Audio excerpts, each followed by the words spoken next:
मैं राय साहब से शुरू करती हूँ कि राय साहब, आज अंजना ओम कश्यप को, जिसे अंग्रेजी में कहते हैं कि you get a taste of the medicine, आज वही चीज हुई। आज अंजना ओम कश्यप को बड़े नायाब तरीके से शुक्रिया कहा गया और शुक्रिया कर करके भिगो भिगो के मारा भी गया। उस व्यक्ति ने उस एक छोटे से ऑडियंस शो में, मुश्किल से 12 या 13 सेकंड्स की वो क्लिप है, और मेरे ख्याल से 15 सेकंड्स की होगी, इससे ज्यादा नहीं होगी, लेकिन उसमें आज अंजना ओम कश्यप को उनकी औकात उसने अच्छे से बता दी। क्या कहेंगे इस पर?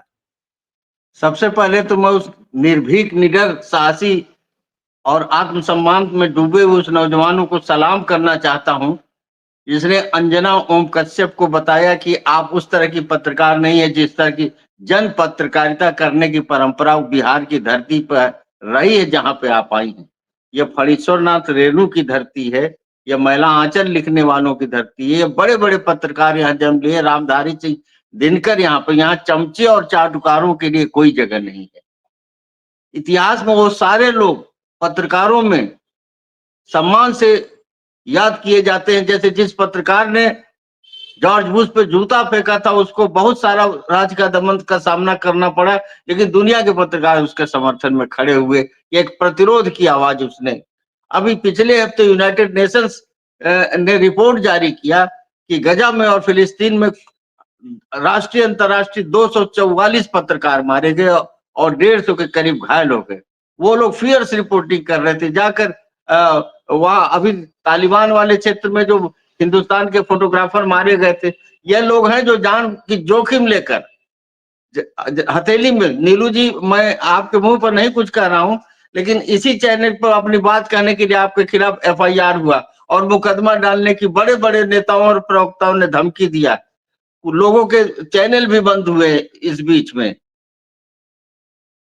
बुनियादी वसूल यह है पत्रकारिता का कि जो बताया जाता है सरकार की तरफ से वो उसे विज्ञापन मानिए, और जो छिपाया जाता है उसको समाचार मानिए। तो जो छिपाया जाता है उसको दिखाने का साहस अंजना ओम कश्यप क्यों नहीं कर रही है? अंजना ओम कश्यप तो इतनी दीवानी है सत्ता की कि एक बार रिकॉर्डिंग उनका दिखाया गया कि वो अपना कोई रिहर्सल कर रही थी और उनके मुंह से निकल गया, मैं अंजना ओम मोदी, और वो बाकायदे सार्वजनिक कर दिया गया। तो आप इतनी डूबी हैं, सत्ता का रस इतना पी रही हैं, इतनी अपनी हैसियत बढ़ा रही हैं, और दुख तो यह है कि आप सीनियर जर्नलिस्ट हैं। आपने पीछे पत्रकारों की एक ऐसी लाइन खड़ी कर दी है जो सत्ता लोलुपता और चमचागिरी में वो खुद होड़ ले रही हैं। उनके अंदर प्रतिभा है, उनके अंदर भाषा है, उनको उनको एंकरिंग का भी, स्टूडियो का भी, फील्ड रिपोर्टिंग का भी, उनकी उनकी चाल डाल, हरकत और निर्भीकता से लगता है कि बड़ी क्षमतावान हमारी महिला युवा पत्रकार है।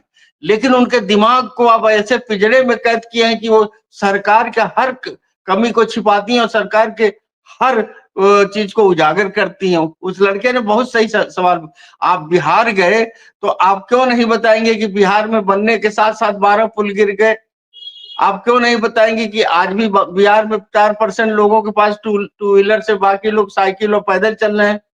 आप क्यों नहीं बताएंगे कि 86% दलितों के पास एक जमीन नहीं, और आज ये छठ के बहाने वो माइग्रेंट लेबरर्स और यहाँ के से विस्थापित किए गए 70 लाख लोग बिहार में लौटे हैं।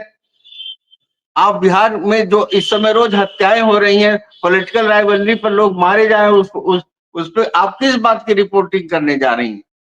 आप सूखे की रिपोर्टिंग करने जा रही हैं तो आप हरियाले हरे भरे खेत दिखाएंगे। आप बाढ़ की रिपोर्टिंग कर रही हैं तो आप खूबसूरत लोग, झूले झूलते लोग गांव के कन्याओं को दिखाएंगे।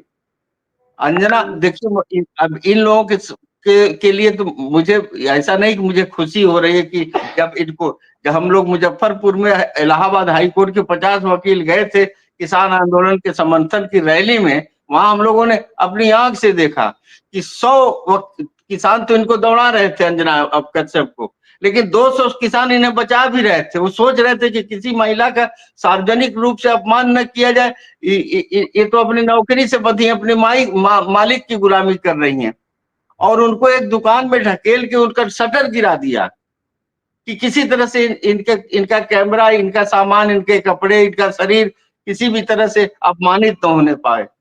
तो जनता जो गाली दे रही है वही जनता इतना सोचती है कि महिला है, इनके सार्वजनिक रूप से इनका कोई अपमान न हो, ये खुद क्यों नहीं सोचती हैं कि हमको अपनी अस्मिता, अपने सम्मान, अपनी आत्मा की आवाज भी सुननी चाहिए? अगर नहीं है तो ये सारे लोग अपना एक एडिटर्स गिल्ड बना लें, पत्रकारिता का एक यूनियन बना लें और सरकार से कहें कि जैसे जेड सुरक्षा है, वाई श्रेणी की सुरक्षा, एसपीजी है, सीआरपीएफ है, उस तरह की सुरक्षा की इनको घेरा दिया जाए। कम से कम गालियां तो सुनना बंद हो जाए। पूरे बिहार में हालत यह है कि जहां मामूली से मामूली जिनको कहते हैं वो खुलेआम रिपोर्टिंग कर रहे हैं। कोई सीवान से कर रहा है, कोई औरंगाबाद से कर रहा है, कोई मधेपुरा से कर रहा है, कोई बेगूसराय से कर रहा है। गांव में दीघा में वो लड़की लड़ रही है, दिव्या गौतम पत्रकार, जो ऐसे नए नए चेहरे की युवा पत्रकार उसके साथ चल रहे हैं। अंजना ओम कश्यप की हिम्मत नहीं पड़ रही है कि वहां जाके ग्राउंड रिपोर्टिंग कर सके, जब तक कि उनको वहां का जिला प्रशासन, वहां का पुलिस प्रशासन, उनके सुरक्षा की पूरी तैयारी। तो ऐसे पत्रकारिता को तो अपने पैर से ठोकर मार के हटा देना चाहिए। सम्मान सहित जीना और इस तरह से आत्मा बेच के जीने में बहुत फर्क है। अगर आप सरकार के छुपाए हुए जो चीज को उजागर नहीं कर पाएंगे, इतना बड़ा हमला हुआ, एक करीब यहाँ की पूरी पत्रकारिता में 86% जो न्यूज के चैनल हैं वो कुछ घरानों के हाथ में है। 18 चैनल तो पहले हम लोग सोच रहे थे कि अडानी साहब के पास है, अंबानी साहब के पास, जियो के पास कितने चैनल से, कैसे एनडीटीवी को खरीदा गया, कैसे प्रणव राय को वहां से हटाया गया, कैसे रवीश कुमार और उनके साथियों को इस्तीफा देने के लिए मंजूर किया। जी नीलू जी। अब राय साहब क्या कहेंगे, उसके बाद फिर पंकज के पास आती हूँ, क्या बोलेंगे जी? नीलू जी, अनुमाचार्य जी का तो ज्यादातर काम चल जाता है अपने नाम के आगे जो विंग कमांडर लिखा रहता है, तो 80% ये जो गोदी मीडिया वाले इसी से सहम जाते हैं कि पता नहीं कहां से कितना सटीक हमला होगा कि उनका बचना संभव नहीं। और कुछ जो अंजना कश्यप टाइप की भिड़ना चाहती हैं, उसको हमने इन्हें बहुत सुना है, कायदे से जवाब देते हुए, समय से जवाब देते हुए और नहले पे दहला रखते हुए। तो विंग कमांडर की जो ट्रेनिंग है, भारतीय सेना, वायुसेना, नौसेना की जो ट्रेनिंग है, वो बखूबी उसका इस्तेमाल कर रही है। और नाम के आगे जो संवैधानिक दायित्व है वो काफी मतलब डराता है पत्रकारिता, क्योंकि पत्रकारिता में दो ऑप्शन आपको खोजना पड़ेगा और दो तरह के लोग हों। एक तो आप ऐसे पत्रकार बन जाइए जो शासन आपको प्रश्न बना के दे और वही पूछे, या तो आप नाव पे हों या किसी उस पे किसी खास सेट पे बैठे हो, उनसे पूछे कि आप काट के खाते हैं कि छील के खाते हैं, आप थकते क्यों नहीं हैं, आप सोते कितना कम है। या तो इस तरह का सवाल वो हो उसी व्यक्ति से कि 2002 में आपकी भूमिका क्या थी, और जो तमाम एफआईआर हुए थे उसमें आपकी संलिप्तता का क्यों वर्णन हो रहा है। और फिर वो इंटरव्यू देने वाला आपके अपने कान से वो सारे तार निकाल दे और कह दे कि भाई नमस्कार, इंटरव्यू खत्म। तो चाटुकारिता को अगर पत्रकारिता बना दिया जाए तो इस देश में हजारों अंजना ओम कश्यप पैदा हो सकती हैं और हो रही हैं। इन लोगों के साथ तो दिक्कत है कि खुद भी इन्होंने अपने को रास्ते से अलग कर दिया, एक पूरी पीढ़ी को खराब कर रही हैं। मुझे तो शर्म उस समय आई, बिहार के लोग क्यों इतना नाराज है, बिहार के लोगों को हिसाब चुकता करना है। बिहार के लोग, वो जो बॉम्बे में इनका जो हीरो था, जो धोनी वाली फिल्म में सुशांत सिंह राजपूत, उसके रहस्यमय बहुत पर रिया चक्रवर्ती पर जितना अपमानित इन्होंने बिहार को किया सारे चैनल ने, और जितना इन्होंने कहानी किस्से बनाए और जितना लंबा इसको खींचा, और एक इतने टॉप एक्टर के दुखद मृत्यु को इन्होंने उपहास बना दिया, स्टोरी बना, पूरा नाटक की तरह प्रस्तुत किया। अब आज उनके उसकी एक ममेरी बहन लड़ भी रही है पटना के दीघा से। तो सबके जख्म उभरे हुए हैं कि इन लोगों ने बॉम्बे में बिहार के लोगों के साथ क्या किया, ये लोग कितना अपमानित कर रहे हैं बिहार का।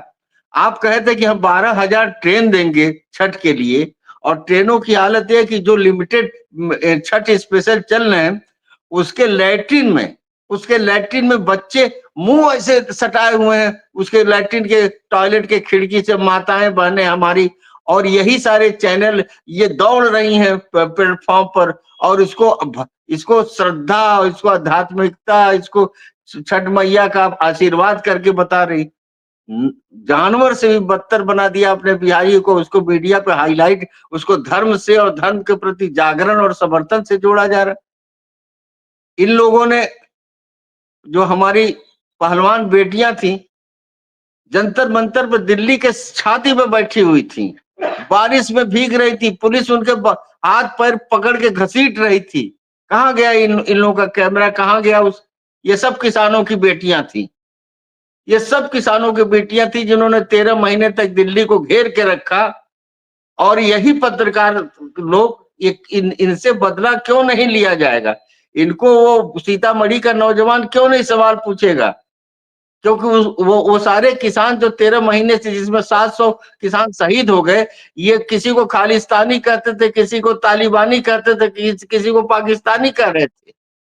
ये उन्होंने पत्रकारिता का मानदंड स्थापित किया, क्योंकि वो चाह रहे थे कि सारे के सारे खेत भी अडानी को लिख दिया जाए, सारे के सारे एग्रीकल्चर के। जी, तो जी बोलिए, आप अपनी बात खत्म कर लीजिए, फिर मैं। तो नीलू जी, मैं यही कह रहा हूँ कि ये दिक्कत यह कि ये जो जन पत्रकारिता है, इसमें आप ही जैसे लोग हैं जो इस टॉपिक पे डिबेट चाहते हैं, क्योंकि लोगों को लगेगा कि इस टॉपिक पे व्यूवरशिप हमें कितना मिलेगा, या कितने लोग इसे देखेंगे, या कितने लोग इसमें बोलना पसंद करेंगे। तो इस पे डिबेट करना भी, जो पैरेलल मीडिया है, जो जन मीडिया है, उसमें भी बहुत ज्यादा इसको लेकर उत्साह नहीं है इन सवालों पे बातचीत करने का। तो आप इसके लिए बधाई की पात्र हैं कि आप रिस्क ले रही हैं और आप उस मीडिया को चुनौती भी दे रही हैं।